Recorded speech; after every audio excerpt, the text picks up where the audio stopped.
আসসালামু আলাইকুম প্রিয় শিক্ষার্থী ভাই বোনেরা প্রিভিয়াস এর ভোকাবুলারি কোশ্চেন সলভ ক্লাসে আপনাদের সবাইকে আবার স্বাগতম 54 নম্বর ক্লাস নিয়ে এসেছি। চলুন আজকে ক্লাসটি শুরু করা যাক। আমাদের আজকের যে প্রথম যে প্রশ্ন সেটি হচ্ছে যে the young man seems very হচ্ছে সেন্সিবল মানে কি খুবই বুদ্ধি বিচার সম্পন্ন একজন মানুষ। সেটাকে আমরা কি বলে থাকি? আমরা সেন্সিবল বলে থাকি। ওকে, সেন্সিবলি, তারপর হচ্ছে কি এরকম কোনো ওয়ার্ড আছে কিনা আমার জানা নাই। তারপর হচ্ছে সেন্সিটিভলি, এগুলো একটা আমাদের অ্যান্সার না। আমাদের অ্যান্সারটা হচ্ছে young man seems very sensible. ২ নম্বর যে প্রশ্ন আমরা দেখি যে ২ নম্বর প্রশ্ন কি আছে? The antonym for স্লথফুল। স্লথফুল শব্দটি কি চাচ্ছে? অ্যান্টোনিম। এটাকে আমরা জেনে নিই যে স্লথফুল শব্দটির অর্থ কি? এর অর্থ হচ্ছে যে অলস। ওকে? অলস। এখন তাহলে এটির যে অ্যান্টোনিম সেটা কি হবে? যে এনার্জেটিক। যে আসলে খুবই অ্যাক্টিভ একজন পারসন। সেই জিনিসটাকে আমরা বলে থাকি কি? এনার্জেটিক আমরা বলে থাকি। অর্থাৎ যে অলস না। প্লেফুল, হ্যাঁ? প্লেফুল শব্দটির অর্থ হচ্ছে যে মানে কি এটাকে বলা যায় যে হ্যাঁ, একটু হাসিখুশি টাইপের। ওকে? স্লাগিশ, এটা হচ্ছে যে এটির অর্থ ঠিক একই রকম ধীরগতি সম্পন্ন। কোয়ারলসাম মানে কি ঝগড়াটে, যে খুব ঝগড়া করে। ৩ নম্বর প্রশ্ন যদি আমরা দেখি, the word sibling means. Sibling বলতে আসলে মূলত কি বোঝায়? সিবলিং বলতে মূলত বোঝায় যে এ ব্রাদার অর সিস্টার। অর্থাৎ আমি যদি ছেলে হই আমি সিবলিং বললে বোঝাবো যে আমার একজন ভাইও আছে কিংবা অথবা বোনও আছে বলতে পারি আবার। ঠিক আছে? অর্থাৎ আমরা যে ভাই-বোন কিংবা যেটাই হোক না কেন সেক্ষেত্রে আমরা কি সিবলিং বলতে পারি। শুধু ভাইকে বা শুধু কি যে কিংবা বোনকে আমরা কি সিবলিং বলব না। ভাই এবং বোন দুজনেই সিবলিং হতে পারে। ৪ নম্বর প্রশ্ন যে ইন ইংলিশ গ্রামার, হ্যাঁ, deals with formation of sentence. Formation of sentence মূলত কিসের সাথে ডিল করে? যেটা হচ্ছে আসলে সিনট্যাক্স। ওকে? বাক্যের যে গঠন, বাক্যতত্ত্ব আরকি সহজ করে যদি বলি যে সেন্টেন্স হচ্ছে কি বাক্যতত্ত্ব। আমরা বাংলা গ্রামারে হচ্ছে গিয়ে এটির সাথে আমরা অনেক বেশি সুপরিচিত। ওকে? বাক্যতত্ত্ব, সিনট্যাক্স। বাকিগুলোর অর্থ যদি যে মরফোলজি শব্দটি হচ্ছে যে শব্দতত্ত্ব, এটিমোলজি শব্দটি হচ্ছে যে রূপতত্ত্ব এবং সিম্যান্টিক্স শব্দটি হচ্ছে অর্থতত্ত্ব। ৫ নম্বর প্রশ্ন দ্য ভার্ব সাকাম মিন্স অর্থাৎ কি? সাকাম মিন্স হচ্ছে সাবমিট। হুম?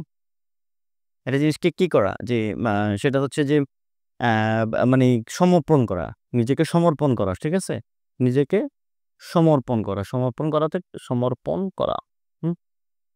সমর্পণ করা। ওকে? হ্যাঁ, সাকাম্ব আমরা বলে থাকি সাবমিট করা। ঠিক আছে? একটা জিনিস আমি সাবমিট করলাম। কারো কাছে আমি পেশ করলাম।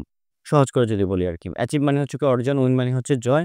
পণ করা শব্দের অর্থ হচ্ছে কি? এটার অর্থ হচ্ছে জয়লাভ করা। ৬ নম্বর প্রশ্ন যদি আমরা দেখি, the in each of the following questions out of the given alternative choose the one that best expresses the meaning of the given word. হ্যাঁ? স্পোরাডিক শব্দটির অর্থটা কি? স্পোরাডিক শব্দের অর্থ হচ্ছে বিক্ষিপ্ত। মানে সংঘবদ্ধ না, মানে বিক্ষিপ্ত একদম মানে ছড়াছিটে আছে। সো এটার অ্যান্সারটা হচ্ছে স্ক্যাটার্ড, হ্যাঁ? স্ক্যাটার্ড শব্দটির অর্থ এবং স্পোরাডিক শব্দটির অর্থ ঠিক একই রকম। কনসিস্টেন্ট, একটা জিনিসের মধ্যে কনসিস্টেন্সি আছে মানে ছন্দ আছে। ইউনিফর্ম মানে হচ্ছে কি একই রকম। ফ্রিকোয়েন্ট মানে কি বারংবার, হ্যাঁ? ৮ নম্বর প্রশ্ন যদি আমরা যাই, দ্য ওয়ার্ড শ্রাগ শব্দটি ইন্ডিকেটিং কি?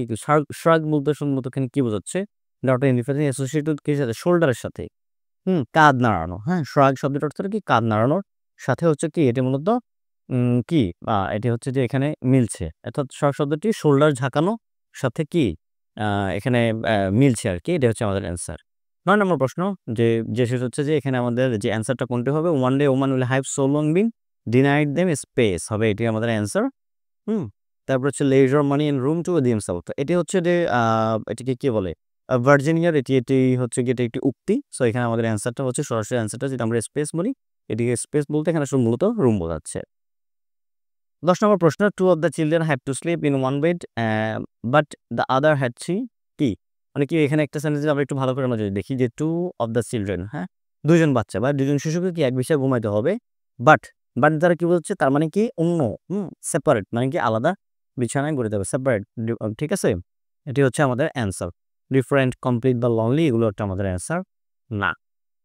১১ নম্বর প্রশ্নে যদি আমরা যাই যে which one of the following words is not related to লাফিং। লাফিং টির সাথে আসলে কোনটি আসলে সম্পর্ক নেই?